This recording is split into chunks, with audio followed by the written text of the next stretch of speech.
Hello and welcome to the Perfect P&L System. This is an episode that's going to allow you to manage your expenses better, pay your team well, and ultimately make sure that you're making the right financial decisions for your business. We're going to implement some systems today, and it's going to allow you to also make sure that you're paying yourself as the owner of your business. So without further ado, this is what we're going to cover. We're going to start off with profit, boiling down what profit means for your business and your own net owner pay, and how to pay yourself correctly. We're going to introduce the 33% rule, calculating expenses and your expense ROI so you can make the right decisions when it comes to expenses. Then we've got some done for you payroll tracking system and P&L tracking systems. So these are things that we're using right now internally within our company that you can quite literally just copy and paste after today's episode into your own operations, which is always exciting. So without further ado, we're going to kick it off with profit and net owner pay. So what actually is profit, right? Before we attack the perfect P&L system, which by the way is profit and loss, hopefully you guys know that already, but just for those of you that are a bit stuck with me, profit is the first portion, and then your loss or your expenses is the second portion of a P&L system. So we're going to attack the profit first and boil it down. So profit really, I want you guys to think of it as oxygen to your business, okay? It's what allows you to breathe. What allows your business to exist. It is the North Star metric of business health. When we're thinking about the health of a business, we always want to look to the profit. Okay, and profit really is just the measurement of efficiency, of balance between money flowing in and flowing out of your business. So really it's a constant balance. It's between the money flowing in, right? And the money flowing out, it's the inputs and the outputs, and it's the efficiency of that system. Okay, profit as itself is a system, and it's also a lagging indicator for every single process in your business. So profit is an effect of all of the causes, and causes are every single process in your business. So some examples are your decision making, your expenses, your outgoings, your LTV per customer, so much more. All of these things are going to affect your net total profit. Okay, so when we're thinking about that balance and we're thinking about analyzing what profit actually is, remembering that profit doesn't just happen. It happens as a consequence of all of the processes in your business. And your P&L system, so if you have a P&L system right now, what you're using to track your profit and loss, that is the heart of this balance, right? And must be optimized around maximizing profit. So the more profit we have, the more healthy our business is. And this is why many business owners fail, because they don't manage to make a profit because they fail to track their budgets correctly. They fail to track their inputs and their outputs in the correct way. They make the mistake of having an expenses first approach to managing their finances. And really what that means is that typically they have very little profit to actually pay themselves after they've managed their expenses, because they're looking at, okay, these are all my expenses, these are all my outgoings, and then they'll make an irrational decision, okay, I need to buy this piece of equipment or something like that. And really what they'll find is that at the end of the month or at the end of the quarter, whatever it is, they really don't have much profit left to actually pay themselves. But what you should do instead as an entrepreneur is adopt the pay yourself first model by taking care of yourself first and your dependents first, and then backpedaling expenses from what's remaining. Okay, and I'm going to give you guys the exact percentages and how the entire P&L system works, but really I want you to reframe this in your mind when you're thinking about your inputs and your outputs in your business, taking a pay yourself first model. Okay, and just remember that if the business is doing okay, then you're always doing okay with this model. So what you pay yourself as the owner is calculated as the net income or the net owner pay after expenses and taxes. Okay, so it's after your EBITDA, it's the taxes on top of that. It's the total summation of your salary, dividends, and benefits your business pays you. So if you don't know this right now, I'm going to show you exactly the system we have to calculate this for yourself. And the 33% rule is a rule that states that 33% of your gross revenue should amount to your net operating income or your EBITDA after deducting total payroll, marketing costs, and overhead expenses. And the calculation of net operating income needs to be made from the total cash collected every single month. Tons of people make this mistake of doing it off predicted revenue or lifetime value. It has to be based on liquid cash in the bank. So we're going over bank statements or payment processes and seeing, okay, this is how much that's hit my payment processor. That's what we're tracking this off of. And 33% of that should be your net operating income, okay, after these expenses here. And your net owner pay comes from this 33% after taxes. So depending on how you're optimizing your business right now, whether it's for reinvestment and scale, so you're actually pushing some of that 33% back into your business, or you're pulling out maximum profit as a take home each month, your net owner pay as a brick and mortar business owner should fall between 10% and 25% of your total monthly cash collected after tax. If you're hitting below this right now, we need to take control of this. Okay, you need to be hitting between 10% and 25%. It's not fair to not be paying yourself within those ranges for your business. And it's also not a wise decision when it comes to security, taxes, anything that you need to take care of from a business and also a personal standpoint as well. So I'm going to walk through calculating expenses now, because hopefully by now you guys understand that, okay, I should be paying myself for my business between the ranges of 10% and 25%. And that's based on the taxes that we pay on top of that 33% net operating income. So what I want to do is walk through the remaining 67%, the calculating the expenses and understanding where the rest of our cash collected each month should be spent. And so having 33% of total cash as your net operating income is actually a really powerful thing for your business. And this is why I recommend that you make sure that you fall within these percentage ranges, is because it allows you the freedom to take that excess 33%. That's just whatever you want to do with that 33% you can do. And you can either inject more free capital to scale certain areas of your business. You can invest in upgrades or new hires, or even just max out your paycheck if you want to and just take out the full 33%. Obviously after taxes, that should be around 25%. Okay. And really that's just going to depend on you and your goals right now with your business. But this also means you have control over your total expenses. Okay. So as I said before, it's going to allow you context on where to allocate the remaining 67% when it comes to payroll, marketing, and overhead. And I've got the exact percentage points that you should be hitting so that this makes complete sense for you guys. So team expenses is going to be the largest portion of your 67% total cash, because really your team is the engine of your operation. Okay, so we have 67% total cash after we take out our net operating income. 40% of this is allocated to your team.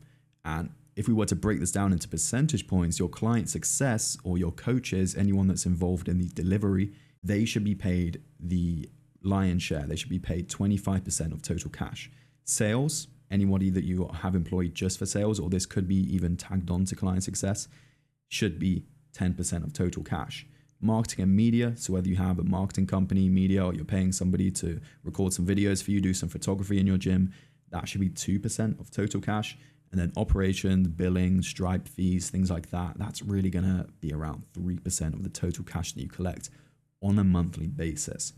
Now, with that said, I know some of you are thinking 40%, that might be a little bit higher than you thought. It may even be a little bit lower.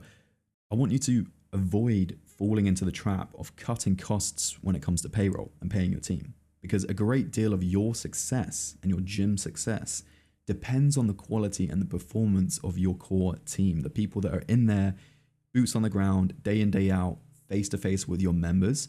Those people, if you want a team of winners, you must be able to offer rewards and high earning potential, okay, and incentivize them to want to stay. So that means you need to invest in them when it comes to their payroll, when it comes to courses, upskilling your staff, anything like that.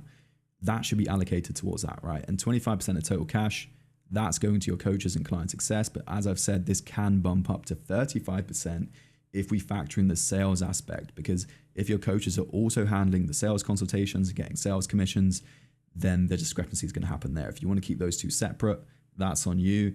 I always like to have the coaches as the salespeople personally, because I think they're the ones that really know the product so well, and they also connect with the members great too. So that's team expenses. Marketing expenses is what happens obviously on top of team expenses and should be reinvested.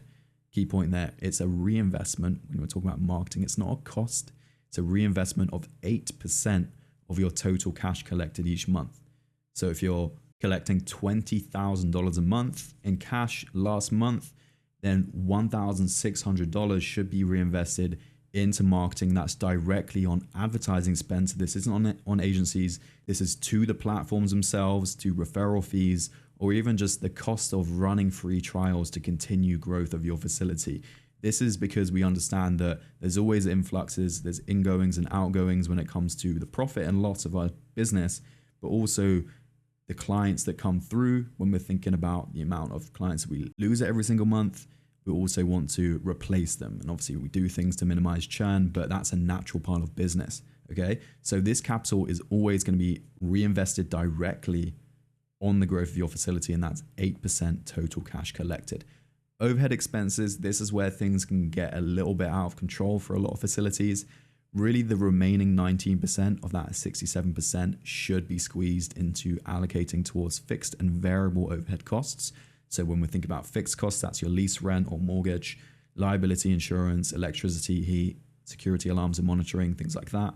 And then variable costs, these are things that vary month on month, but this is merchant process fees, so Stripe fees or bank fees, software, any required travel potentially for you, legal fees, bookkeeping, family office interest, content ads, agency fees, water bill, repair, maintenance, office supplies, bathroom supplies, janitorial supplies. I mean, you guys can just read this here, but variable costs are things that are really something that can get out of hand. So it's important that you remain within this 19%. And I'm going to show you guys exactly how we can make sure that each expense that we take with our business is actually producing an ROI and we're ROI positive on it. So with all that said, by keeping within these percentage ranges for your expenses, you can manage your expenses without cutting your costs too low to a point where you begin to constrain your growth.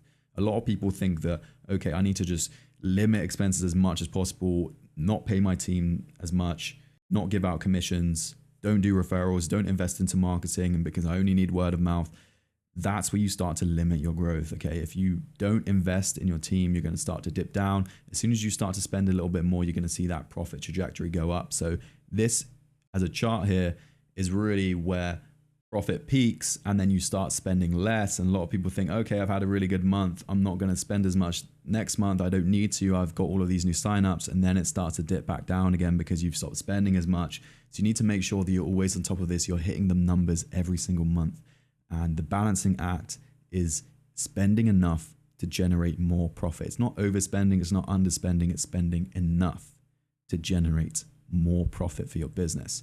You have to pay to play. There's no getting around it. You guys should know this by now. You've been in business by now long enough to know that the most successful gyms pay to play and they understand this. And they are profitable not because they spend the most, but due to their ability to manage larger expenses through understanding the ROI on each expense. So I'm going to walk through ROI on expenses and how we can calculate this, and why this is so important is because it's going to completely change your decision making when it comes to if an expense is worthwhile or not. And as well as that, when we're thinking about those different percentage points, so the 19% overhead, 8% on marketing, 40% on team, if we're not hitting within those ranges and we're below it, then it's also thinking about, okay, how can we use that data in a way that allows us to push more capital into that for the following month and make sure that we do hit those numbers. So it's the balancing act is hitting directly on the numbers, not below. We're not trying to hit below 40% for our team. No, we want 40% cash collected on our team. And that's what's going to allow you the most growth. So pre-framing expenses. So before you spend money, you want to always think about what you'll get back and make it a conscious decision. So we don't like to act out of emotion here. We always want to think before we act. So ask yourself these 3 questions. First of all, how much will this cost me truly? Don't try and sugarcoat it. How much is this actually going to cost? What will I gain from it? And is the gain worth more than what I'm spending? This sounds very simple, but if you just ask yourself these 3 things, you can stop yourself from making a massive mistake. And this also just helps you to make sure you're making smart choices with your expenses. So first of all, calculating payroll ROI, because payroll is going to be the largest expense you incur. It's 40%. So we always want to figure out if that return on investment makes sense for you. So to figure out if an expense is profitable, particularly payroll here, you can calculate the ROI ratio to see how much money you make compared to how much you spend. That's all an ROI ratio is. So for example, let's say you have one coach and this particular coach runs 12 group class training sessions a month, which is 3 times a week. Now they cost you $3,000 each month to run, just the classes alone. That's not taking into account their sales commission, anything like that. That coach gets paid $3,000 a month to run those 12 sessions. It could be more, it could be less. I'm just giving you guys an example. But you know, because you track your profit and loss, that it brings you $9,000 each month. Okay, so you spend $3,000, get back $9,000. The ROI ratio is calculated as 3-to-1, which means that for every dollar you spend, or pound you spend, or euro you spend, or whatever it is, you make 3 back. So your coach's sessions are always profitable. And let's say they weren't, well, then you could go into analyzing the coach's session attendance metrics on an individual session level. And then you could just cut out the sessions with low attendance and reduce your labor costs, right? And then it could potentially drop down to just 10 group training classes a month. And then potentially their benefits and their salary could reduce as an effect of that. And this is really just how we start to calculate payroll ROI. Now, marketing ROI is very similar, and it's something that we have covered in earlier modules as well. But to calculate your ROI on your marketing costs, you need to subtract the marketing costs from your sales growth and divide it by the marketing costs. So for example, we have new sales revenue. So this is incremental revenue. This is added onto whatever you were already doing this month. This is just from, for example, Facebook ads. You've made $10,000 of extra incremental revenue. And that marketing campaign costs you over the period of the month $1,000. So the simple ROI is 900%, and the ROI ratio is 10-to-1, which means you're netting $9. So for every $1 spent on marketing, you earn $9 in incremental revenue. So that's money that you wouldn't have had anyway. And then for overhead ROI, things can get a little bit tricky, but there are still ways to calculate your ROI on your current location. In terms of fixed costs, you can calculate your revenue per square foot of your gym and balance that against lease payments and utilities to calculate your ROI on operating out of your current location. So if you know that, okay, this is my square foot of my gym, this is how much I'm spending on my lease, or how much I'm spending on my lease and my utilities for the month, or the general fixed costs. And then you can just sort of figure out the balance between those two. And this is also useful, a bit of a side tangent here, useful when selecting new leases or just for launching a new location in general. You can actually calculate your potential ROI. So for here, it would be your potential revenue per square foot, figuring out, going through how many sessions you run a week, how many people are in those sessions, how much you're charging for those sessions on a weekly, bi-weekly, 4-weekly, monthly basis, and then working out, okay, this is how much the lease payment is, this is how much utilities will cost me, and figuring out your overhead ROI for the fixed cost there. So action step, I want you to go through and calculate your ROI on expenses for each of those here, for your payroll, for your marketing, for your overhead.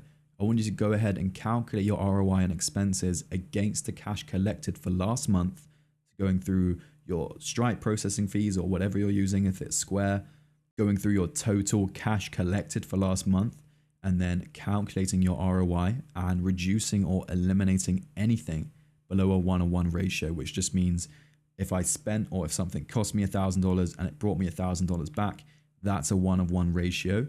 If you spent $1,000 and you only got back 500, well then that's not a positive ratio. Okay, so make sure that you guys go ahead and do that right now, and then we're going to proceed with the fancy and the shiny stuff, which is the system. So first of all, we're going to get into the payroll tracking system. As I said at the start of today's episode, this is something that we use internally, and it's really important that you guys implement this into your operations right now as well. So payroll tracking system, the idea is really that we need to log or keep a record on a monthly basis of how much each of our team members are being paid through salary and also through commissions, not just for W-2 employees or in-person employees, but also for contractors or virtual assistants or anybody else that we hire. Okay, so your employee payroll is your largest monthly expense, or it should be, at 40%.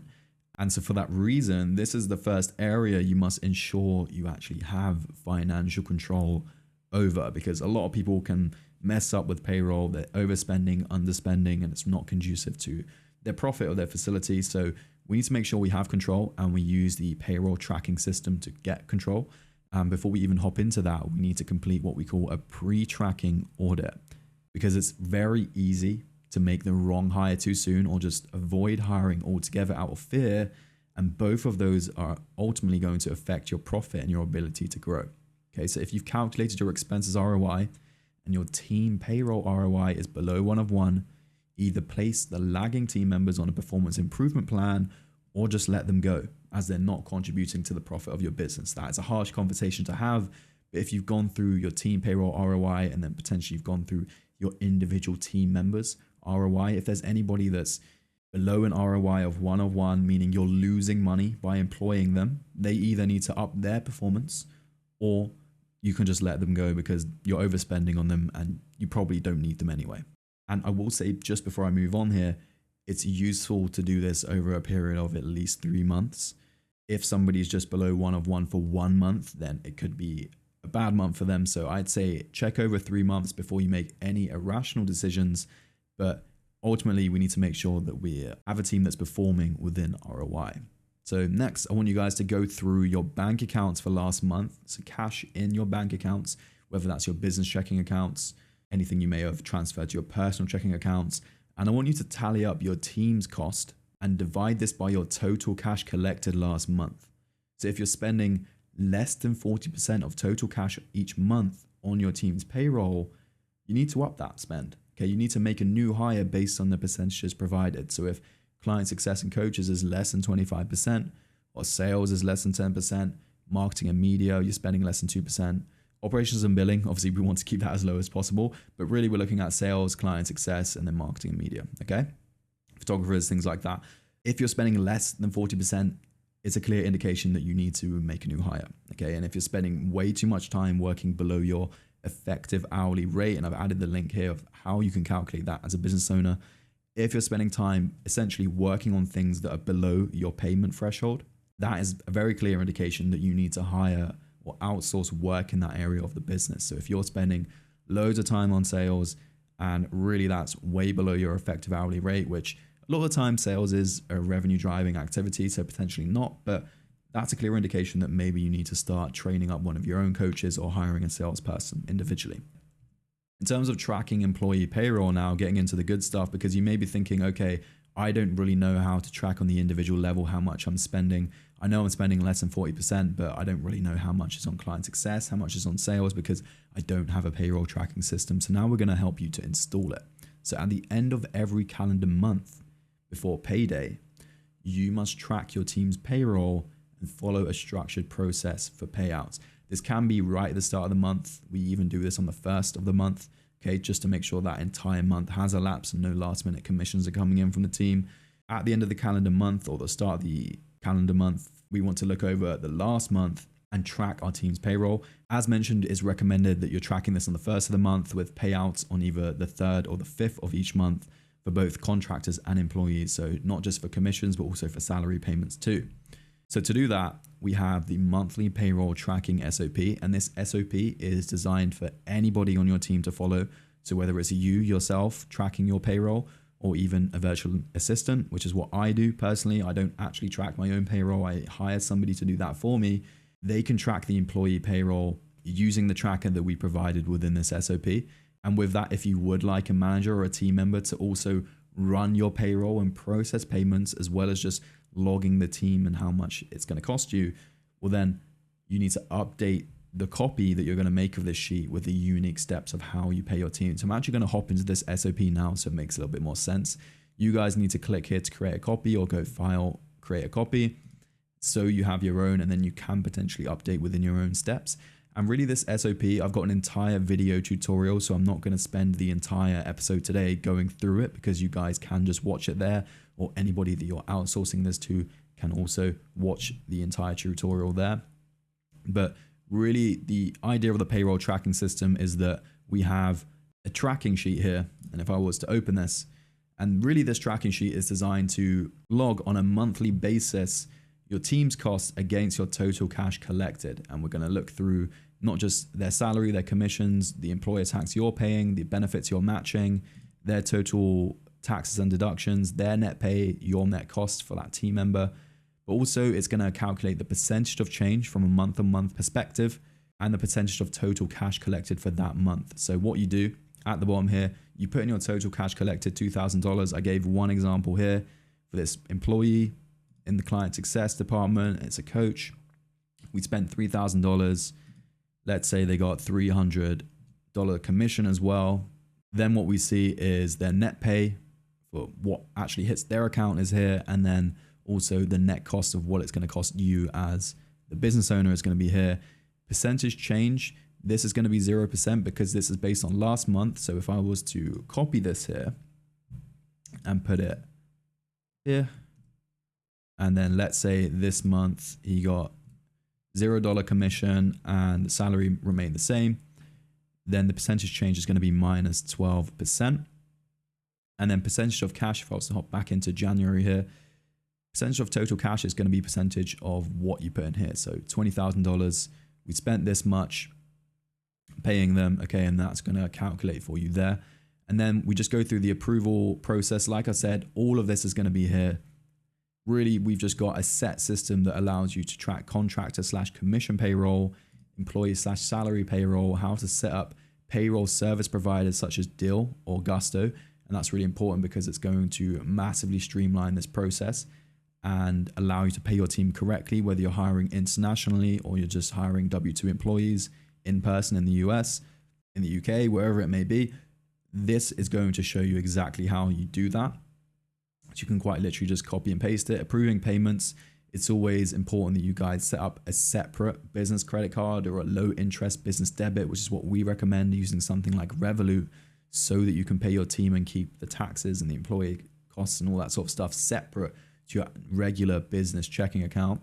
And so really this sheet here is just so you can see the month-to-month numbers, okay? It's about the numbers. You can also give this sheet to somebody so they can run your payroll for you and they can go through approving the payments, making sure that everything's verified. It shows you how to verify that the pay is correct in here, how to update the payment status, the date it was processed, any notes they need to add. If you want somebody tracking your payroll, or if you just want to make sure you're tracking your team's payroll, this is something that you need to start to implement, okay? And then also transaction reviews, all that good stuff. So make a copy of this. Like I said, if you want to change the way that you approve payments in here or anything like that, then you can always add on your own things here. For example, this is the login to our PayPal. This is how you process the payments, etc. Or this is how you log into Gusto or Dill, and this is how you press the click button to pay the team for the payroll for the month, etc. Then just make a copy of this sheet and do with it as you will. That's the payroll tracking system. If I was to hop back into here now, and just some key things before we do move on. If you want to systemize the payroll and tax filing process, I'd highly recommend you use a payroll service provider such as Dill or Gusto. The difference between these two is Dill is excellent as an all-rounder. So if you're hiring not just employees in your own country, but also international, you can pay your contractors with this as well. So you don't have to mess around with PayPal or anything else. You can pay your entire team internationally and nationally with one click. And then Gusto is if you're just US based, this is a much more cost effective process that allows you to also pay your team and streamline that whole process. Both of these are ways that you can radically improve your time efficiency of running your payroll. So you or your assistant can pay your team every single month in one click. It's literally that simple, and it's going to save you tons of time. Okay. And also for payout simplicity, we did speak about this, but it's also advised that you use either a separate PayPal, a business credit card, or even just a low interest business debit card like Revolut to pay your team and keep everything separate. And this is also important if you are giving, for example, a team member access to your card to pay the team. Well, then it's really important that they don't just have access to your entire business checking account. So they may go a little bit crazy. You never know. Okay. So you need to make sure that you're being safe when you're outsourcing this stuff. And key point here, you want to load up this card that you have with your total net cost each month to account for your employer tax costs. So if I was actually just to hop back in here, we spoke about how you've got the individual level net pay and net cost, but also we've got a tally here at the bottom, which is your total net pay. So that's what your employees are being paid, and your total net cost, which is really the summation of their net pay plus your employer tax plus the benefits that you're potentially matching with them. And that allows your total net cost to be calculated. So whatever number you see here after each month, everything's been verified and ready to process. That amount needs to be loaded onto your business card that you're using to pay your team so that you're also keeping a safety threshold for taxes and your employer taxes when it comes time to pay those as well. Now we're going to get into the P&L tracking system. So the reason why we needed to go through the payroll tracking system first is because you guys need to understand how you're paying your team and having that whole system in place before you then track your entire expenses, which is obviously your marketing, your overhead, and things like that as well. So the P&L tracking system is really just to tie everything together, assess the health of your business. And once you have that payroll tracking system in place, you can log additional running expenses and calculate your net operating income every single month. So we spoke about the 33% rule, how your net operating income or your EBITDA should be around 33% as a brick and mortar location. This system is going to allow you to make sure that you're consistently hitting those results. Now, key point here, this P&L tracking is not for your taxes or for your accountancy or anything like that. We're not taking into account your personal taxes on income or anything like that. It's really just for you to make rational financial decisions and assess the company cash and the health of your business.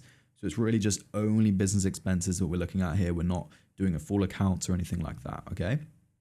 And for you guys to go ahead and install the monthly tracking system into your business and start tracking your P&L, we have a separate SOP here. And once again, full video tutorial has been recorded.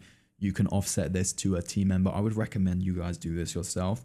Check out the video we've recorded here. This is something we are using internally for our business as much as we're also giving to you as well. And so in this SOP, what you'll find is access to the tracker. If I was to open that and then hopping back into the SOP, really we walk through how to transfer your funds, how to make sure that you're pulling cash and you're putting cash into the right places each month, how to actually use the tracker. We break it down exactly here.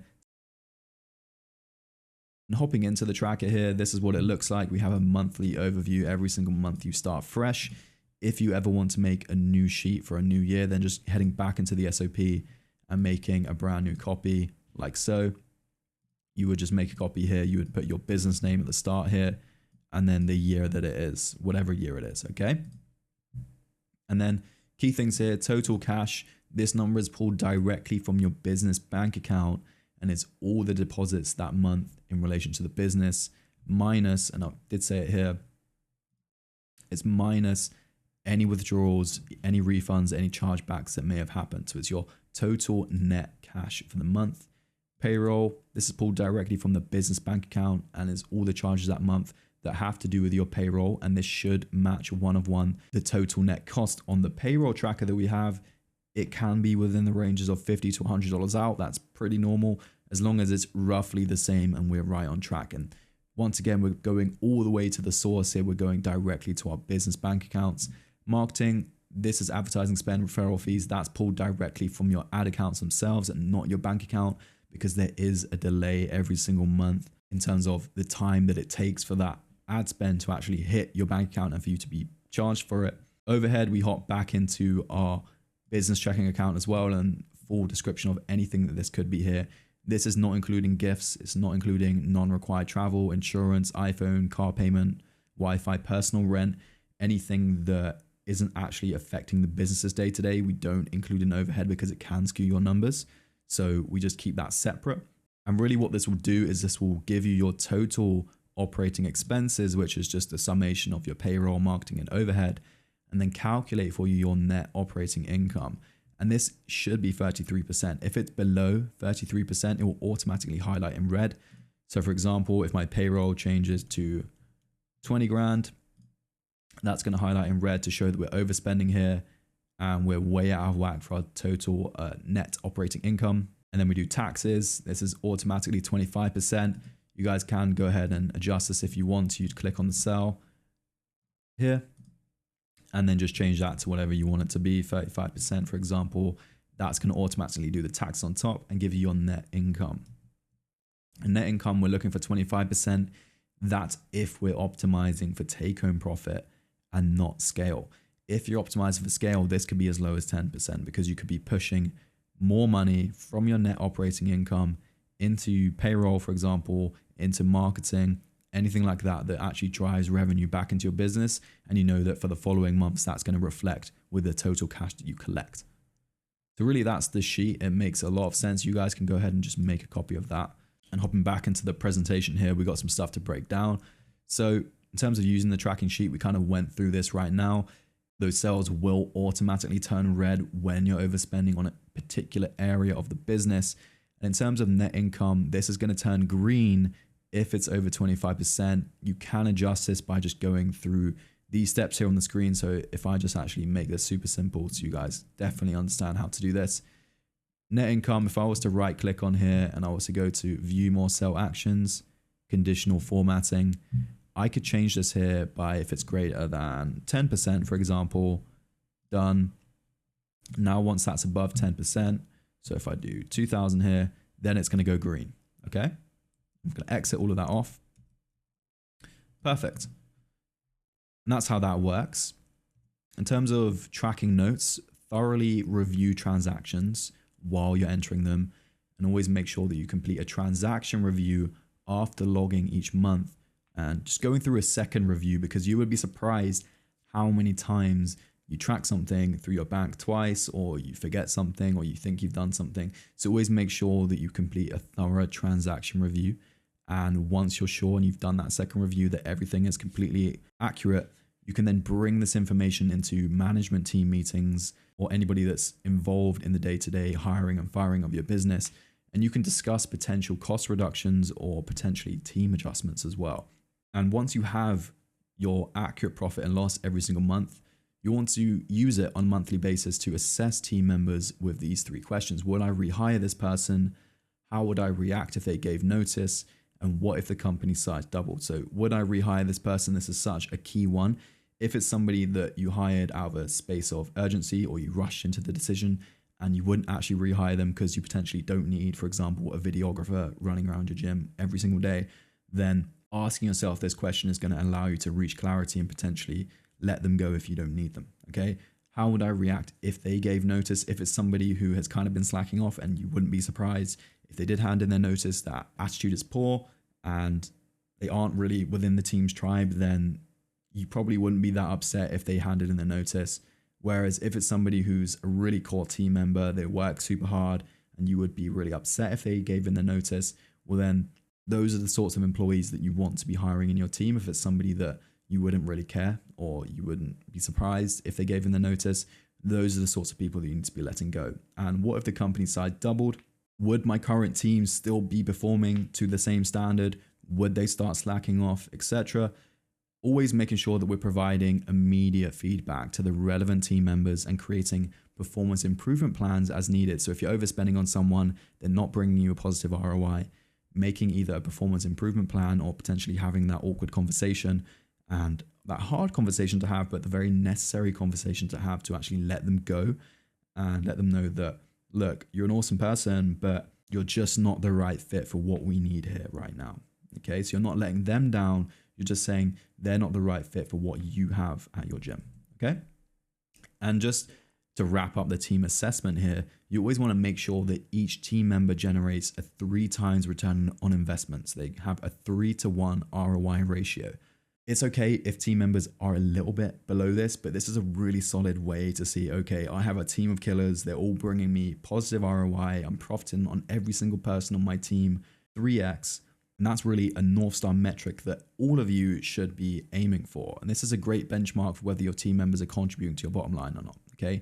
Always reflect on the necessity of each team member and if adequate leverage is applied, and not just for team members, also looking at our additional expenses as well. Thinking about, okay, do I really need that cool new piece of equipment, or is nobody actually using it at the end of the day? Can I sell it?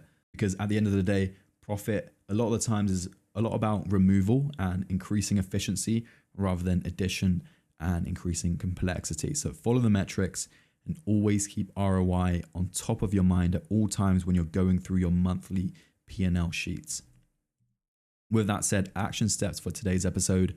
First of all is going to be to calculate last month's expenses against last month's cash collected. Do your expenses fall within the percentage KPIs? When we talk about 40% on payroll, we talk about 19% on overhead, we talk about 8% on marketing. Do they fall within those KPIs? Are they around about those percentages? And if they aren't, why is that? And then also calculating your ROI on expenses against last month's cash collected. and reducing or eliminating anything below a 1:1 ratio. The final point here is just to create a copy and fully set up and integrate the payroll tracking system and the P&L tracking system, making sure that you understand it to a point that you can actually offload that to a potential virtual assistant or somebody else on your team that manages the finances. It's very simple to follow. Check out the videos that we have through the SOPs. Any questions, do let me know, and I'll catch you in the next training episode.